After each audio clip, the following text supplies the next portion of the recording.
Are you struggling to find your dream home? Well, stay tuned.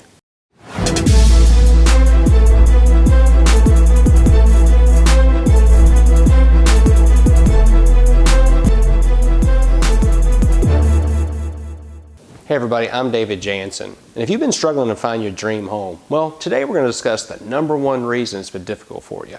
Now, before we get started, if you haven't already done so, please hit that subscribe button and hit that bell so you're notified of all my new videos. Also, if you stick with me to the end of this video, I'm going to provide you with some tips for buying a home. The headlines in real estate today all revolve around one major point. There's a shortage of homes available for sale. This shortage is causing home price appreciation, first-time buyers are taking longer to purchase a home, and boomers are staying in their current home longer, and in certain markets, affordability is becoming more challenging. So what's the major reason for this lack of home inventory? A recent article by the National Home Builders Association explained, home building in the 2010s was a story of the long recovery.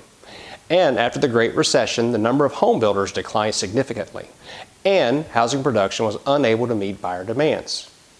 Years of population and household formation growth, combined with a relatively reduced level of home building, have left the market with a critical supply shortage.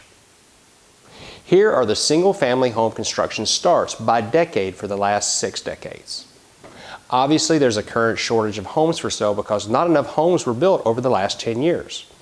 To add to the challenge, the U.S. population expanded by more than 20 million people during the 2010s. Here's a graph showing the number of starts per every million in population. The last decade shows that starts per population were less than half the average of the previous 5 decades. The National Home Builders Association article also explains that there is light at the end of the tunnel. How confident home builders are in the housing market is a great indicator of how much building is about to get started.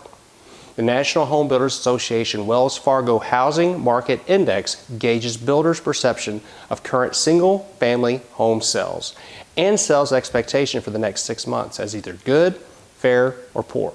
The survey also asked builders to rate traffic of prospective buyers as high to very high, average, or low to very low. Scores for each component are then used to calculate a seasonal adjustment index where any number over 50 indicates that more builders view conditions as good rather than poor. Here are the readings going back to 2008. The 2019 confidence reading of 76 was the highest since 1999. The January 2020 index came in 1 point lower at 75.